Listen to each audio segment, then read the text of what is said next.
Je m'appelle Yann Renou, donc je suis le papa de Cléo. Je suis membre de l'association le Chromosome du Bonheur. Donc le but de cette association, c'est d'aider et de soutenir Cléo dans ses différents déplacements et ensuite d'aider également les trisomiques 21 qui arrivent au niveau national à se déplacer également pour les compétitions. Donc l'association Le Chromosome du Bonheur a été créée en décembre 2014. Elle est constituée de 5 membres au bureau. Il y a différentes personnes actives qui nous aident surtout à créer des événements. Tous ces fonds sont dédiés au déplacement de Cléo à l'international. Donc on a eu dans un premier temps le Mexique, l'Italie, différentes compétitions en France.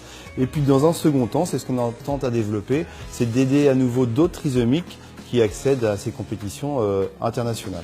La difficulté des personnes trisomiques, c'est l'autonomie. Aujourd'hui, c'est vraiment indispensable d'avoir un adulte ou un accompagnant. Pour Cléo, qui a 14 ans, on peut imaginer que dans 2 ou 3 ans, elle n'aura plus besoin de nous et que justement, on pourra transmettre en tout cas ce savoir-faire, cet accompagnement financier à d'autres familles, à d'autres enfants, personnes trisomiques 21.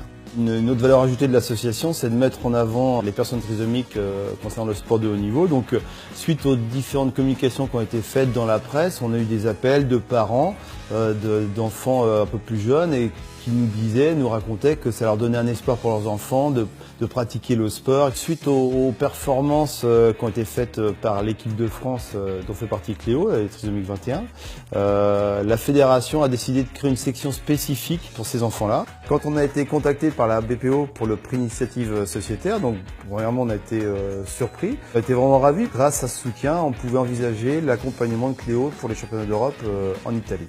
C'est une vraie reconnaissance d'abord locale puisqu'ils ont vu Cléo dans la presse et forcément morale parce qu'on se sait soutenu, on sait qu'on pourra peut-être faire appel à eux pour des événements encore plus importants.